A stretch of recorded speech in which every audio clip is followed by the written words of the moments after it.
Hi hello ಎಲ್ರಿಗೂ ನಮಸ್ಕಾರ. Welcome back to my YouTube channel fan show. ಸ್ನೇಹಿತರೆ, ಇವತ್ತು ನಾನು ಮಾತಾಡೋಕೆ ಹೊರಟಿರೋದು ಒಂದು ಕನ್ನಡದ ವೆಬ್ ಸೀರೀಸ್ ಬಗ್ಗೆ. ಆ ವೆಬ್ ಸೀರೀಸ್ನ ಹೆಸರು ಬಂದ್ಬಿಟ್ಟು ರಾಕ್ಷಸ ಅಂತ. ಇದರಲ್ಲಿ ನಮ್ಮ ವಿಜಯ ರಾಘವೇಂದ್ರ ಅವರು ಆಕ್ಟ್ ಮಾಡಿದ್ದಾರೆ, ಮಯೂರಿ ಅವರು ಒಂದು ಲೀಡ್ ಪಾತ್ರ ಮಾಡಿದ್ದಾರೆ. ಇದರಲ್ಲಿ ವಿಜಯ ರಾಘವೇಂದ್ರ ಬಂದ್ಬಿಟ್ಟು ಹನುಮಪ್ಪ ಅಂತ ಲೈಕ್ ಎಸ್ ಐ ಪಾತ್ರವನ್ನು ನಿರ್ವಹಿಸಿದ್ದಾರೆ. ಅವರ ಹೆಂಡತಿಯಾಗಿ ಮಯೂರಿ ಅವರು ಮಾಡಿದ್ದಾರೆ. ರಾಕ್ಷಸ ಅನ್ನೋದು ಲೈಕ್ ಇದು ತರುಣ್ ಸುಧೀರ್ ಕ್ರಿಯೇಟಿವ್ಸ್ ಕಡೆಯಿಂದ ಬಂದಿರೋದು ಒಂದು ಒಳ್ಳೆಯ ವಿಷಯ. ಈ ಹಿಂದೆ ನೋಡಿದ್ರೆ ಜಿ5 ಅವರು ಕನ್ನಡದಲ್ಲೂ ವೆಬ್ ಸೀರೀಸ್ ನ ಒಳ್ಳೆ ತುಂಬಾ ಅಚ್ಚುಕಟ್ಟಾಗಿ ಮಾಡಿದ್ದಾರೆ. ಅದ್ರ ಬಗ್ಗೆ ಎರಡು ಮಾತಿಲ್ಲ. ಯಾವುದು ಅಂತಂದ್ರೆ ಅಯ್ಯನ್ ಮನೆ ಆಗಿರ್ಬೋದು, ಒಂದು ಮಾರಿಗಲ್ ಆಗಿರ್ಬೋದು, ತುಂಬಾ ಚೆನ್ನಾಗಿ ಮಾಡಿದ್ದಾರೆ. ಅವ್ರದ್ದು ಸ್ಟೋರಿ ಸೆಲೆಕ್ಷನ್ ತುಂಬಾ ಚೆನ್ನಾಗಿದೆ. ಈ ರಾಕ್ಷಸ ಅನ್ನೋಂಥದ್ದು ಪೋಸ್ಟರ್ ನೋಡಿದ್ರೆ ಗೊತ್ತಾಗುತ್ತೆ, ಅದರಲ್ಲಿ ಮೊಸಳೆ ಕೂಡ ಅವರು ಆ ಪೋಸ್ಟರ್ ಅಲ್ಲಿ ಡಿಸೈನ್ ಮಾಡಿದ್ದಾರೆ. ನಮಗೆ ಒಂದು ನೆನಪಾಗೋದೇನು ಅಂತಂದ್ರೆ, ರಾಕ್ಷಸ ಅಂದಾಗ ಮೊಸಳೆನೂ ಪೋಸ್ಟರ್ ಅಲ್ಲಿ ಡಿಸೈನ್ ಮಾಡೋದ್ರಿಂದ ನಾವು ಅನ್ಕೊಂತೀವಿ ಲೈಕ್ ಇದು ಮೊಸಳೆ ಕತೆ. ಈ ಹಿಂದೆ ಮಳೆ ಬಂತು ಫಿಲಮ್ ಅಲ್ಲಿ ಅರ್ಜುನ್ ಸರ್ಜಾ ಅವ್ರ ಪಾತ್ರ ಮಾಡಿದ್ರಲ್ಲ, ಮಳೆ ಬಂತು ಅನ್ನೋ ಸಿನಿಮಾದಲ್ಲಿ ಸೇಮ್ ಇದೇ ತರ ಮೊಸಳೆ ಊರು ಆಚೆ ಕಡೆ ಒಂದು ದೊಡ್ಡ ಕೆರೆಯಲ್ಲಿ ಮೊಸಳೆ ಸೇರ್ಕೊಂಡು ಅದು ಎಲ್ಲಾ ಜನಗಳನ್ನ ತಿಂತಾ ಇತ್ತು ಅನ್ನುವ ಸ್ಟೋರಿನೇ ಹೋಲಿಕೆ ಮಾಡ್ಬೋದಾ ಅಂತ ಎಲ್ಲರ ಮೈಂಡ್ ಓಡೋದು ಅದೇ ತರ. ನಾವು ಈ ಹಿಂದೆ ನೋಡಿದೀವಿ ಈ ಫಿಲಮ್ನ. ಲೈಕ್ ಈ ವೆಬ್ ಸೀರೀಸು ಅದೇ ಓರಿಯೆಂಟೆಡ್ ಆಗಿರ್ಬೋದಾ ಅಂತಾನೆ ನಾವೆಲ್ಲರೂ ಥಿಂಕ್ ಮಾಡೋದು, ಅದು ಸಹಜನೇ. ನಾನು ಒಂದು ಕ್ಷಣ ಫಸ್ಟ್ ಸ್ಟಾರ್ಟಿಂಗ್ ಪೋಸ್ಟರ್ ನೋಡಿದಾಗ ಏನು ಅನ್ಕೊಂಡೆ ಅಂತಂದ್ರೆ, ಓ ಇದು ಮೊಸಳೆ ಓರಿಯೆಂಟೆಡ್ ಕಥೆನೇ ಮಾಡಿರ್ಬೋದು. ಆ ಮೊಸಳೆ ಹಿಡಿಯಕ್ಕೆ ಅಂತಾನೆ ಇವರು ಮೊಸಳೆ ಅಂದ್ರೆ ಸುಮಾರು ಜನಗಳನ್ನ ಮೊಸಳೆ ತಿಂತಾ ಇರ್ಬೋದು, ಏನು ಡೌಟ್ ಅರೈಸ್ ಆಗೋದಂತೂ ನಿಜ. ಈ ರಾಕ್ಷಸ ಇದರಲ್ಲಿ ನಿಜವಾದ ರಾಕ್ಷಸ ಯಾರು, ಮೊಸಳೆನ ಅಥವಾ ಬೇರೆನ? ಇದು ಮೊಸಳೆ ಕತೆನೇ. ಮೊಸಳೆ ನಾನು ಹೇಳಿದ್ದಾಗೆ ಹಿಂದೆ ಮಳೆ ಬಂತು ಅನ್ನೋ ಫಿಲಮ್ ಅಲ್ಲಿ ಹೇಳಿದ್ನಲ್ಲ, ಅದೇ ಕತೆ ಹೋಲುತ್ತಾ ಅಥವಾ ಡಿಫ್ರೆಂಟ್ ಕತೆ ಹೋಲುತ್ತಾ ಅನ್ನೋದೇ ಈ ವೆಬ್ ಸೀರೀಸ್ನ ಒಂದು ಟ್ವಿಸ್ಟ್ ಆಗಿದೆ.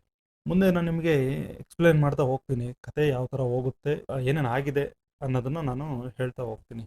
ಮೊದಲಿಗೆ ಏನಾಗುತ್ತೆ ಅಂತಂದರೆ ಸ್ನೇಹಿತರೆ, ಊಹಿಸಿರೋ ಪ್ರಕಾರ ಮೊಸಳೆದೇ ಕತೆ ಅಂತ ನಾವು ಅದೇ ಒಂದು ಜನರ ಅದೇ ಒಂದು ತಲೆಯಲ್ಲಿ ಇಟ್ಕೊಂಡು ಮೊಸಳೆ ಕತೆ ಇರ್ಬೋದು, ಡಿಫ್ರೆಂಟ್ ಆಗಿರ್ಬೋದು ಅಂತ ನಾವು ಒಂದು ಮೈಂಡ್ ಸೆಟ್ ಮಾಡ್ಕೊಂಡು ಕೂತಿರ್ತೀವಿ. ಆದರೆ ಇಲ್ಲಿ ಕತೆ ಇರೋದೇ ಟ್ವಿಸ್ಟೇ ಬೇರೆ. ಬೆಳಗಾವಿ ಜಿಲ್ಲೆ ಉತ್ತರ ಕರ್ನಾಟಕ ಸೈಡು ನಡೆಯುವಂಥ ಫುಲ್ ಕತೆ ಇದು. ಅದರಲ್ಲಿ ಸೌದತ್ತಿ ದೇವಸ್ಥಾನನೂ ತಗೊಂಡಿದ್ದಾರೆ, ಸಮೀಪದ ಸ್ಟೇಷನ್ನು. ಅದರಲ್ಲಿ ಕಾರ್ಯನಿರ್ವಹಿಸ್ತಿರೋರು ಎಸ್ ಐ ಆಗಿ ನಮ್ಮ ವಿಜಯ ರಾಘವೇಂದ್ರ ಅವರು. ಮೊದಲಿಗೆ ಏನಾಗುತ್ತೆ ಅಂತಂತಂದ್ರೆ, ಆ ಊರಿನಲ್ಲಿ ಸರಣಿಯಾಗಿ ಹತ್ಯೆಗಳಾಗ್ತಾ ಇರುತ್ತೆ. ಲೈಕ್ ಒಬ್ಬೊಬ್ರೆ missing missing missing missing missing case ಬರ್ತಾ ಇರ್ತವೆ. ಪೊಲೀಸ್ ಹತ್ರ ದೂರು ಕೊಡೋಕ್ಕೆ ದೂರದಾರರು ಬರ್ತಾ ಇರ್ತಾರೆ. ಅಂತ ಸಮಯದಲ್ಲಿ ಇವರು ಏನ್ ಮಾಡ್ತಾರೆ, ಇದು ಅದು ಹೆಂಗ್ ರೂಮರ್ಸ್ ಹಬ್ಬಿರುತ್ತೆ ಅಂತಂದ್ರೆ, ಎಲ್ಲ ಹೆಣಗಳು ಏನಾಗುತ್ತೆ ಅಂದ್ರೆ ಕೆರೆ ಹತ್ರನ ಸಮೀಪದಲ್ಲೇ ಸಿಗುತ್ತೆ. ಅಂದ್ರೆ ಲೈಕ್ ಒಂದ್ಸತಿ ಕೈ ಸಿಗ್ಬೋದು, ಒಂದ್ಸತಿ ಕಾಲ್ ಸಿಗ್ಬೋದು. ಎಲ್ಲ ಕೆರೆ ಸಮೀಪನೇ ಸಿಕ್ಕಿದಾಗ ಏನಾಗುತ್ತೆ ಅಂತಂದ್ರೆ ನಮಗೆ ಒಂದು ಡೌಟೇ ಅರೈಸ್ ಆಗಲ್ಲ. ಇಲ್ಲಿ ನಾವೇನ್ ಮಾಡ್ತೀವಿ ಅಂತಂದ್ರೆ, ಫುಲ್ ನಮ್ಮ ಮೈಂಡ್ ಎಲ್ಲ ಆ ಕಡೆ ಫೋಕಸ್ ಆಗುತ್ತೆ ಅಂತಂತಂದ್ರೆ, ಓ ಇದು ಮೊಸಳೆ ಕೆಲಸನೇ ಇರ್ಬೋದು, ಕೆರೆ ಸಮೀಪಕ್ಕೆ ಯಾರು ಹೋಗ್ತಿದ್ದಾರೆ ಅವ್ರನ್ನ ಆ ಮೊಸಳೆ ಬಿಡ್ತಿಲ್ಲ ಅನ್ನುವಂತಹ ಒಂದು ಪಾಯಿಂಟ್ ಆಫ್ ವ್ಯೂಲೇ ಅದು ಫಿಲಮ್ನ ಸ್ಟಾರ್ಟಿಂಗ್ ತಗೊಂಡು ಹೋಗ್ತಾ ಇರ್ತಾರೆ. ಆದ್ರೆ ಅದು ಬರೀ ನೋಡೋಗರಿಗೆ ಅನ್ಸುತ್ತಷ್ಟೇ ಹಂಗೆ, ಬಟ್ ಅದರ ಒಳಗಡೆ ಆಗಿರೋ ಕಹಾನಿನೇ ಬೇರೆ. ಆ ಕಹಾನಿ ಏನು ಅಂತ ನಿಮಗೂ ಗೊತ್ತಾದ್ರೆ ನೀವು ಸ್ವಲ್ಪ ಬೆಚ್ಚ ಬೀಳ್ತೀರಾ. ಅಂದ್ರೆ ಆ ಸರಣಿ ಹತ್ಯೆಗಳನ್ನು ಮಾಡ್ತಾ ಇದ್ದಿದ್ದು ಮೊಸಳೆ ಅಲ್ಲ, ಅದು ಒಬ್ಬ ಕಿಲಾಡಿ ಮುಗ್ಧ ಮನುಷ್ಯ. ಈಗ ಏನು ಅಂತಂದ್ರೆ ಒಂಥರ ಹೇಳ್ಬೋದು, ಮಂಗ ಅದೇನೋ ತಿಂದು ಮೇಕೆ ಮೂತಿಗೆ ಒರೆಸ್ತಂತೆ. ಇಲ್ಲಾಗಿದ್ದು ಅದೇ.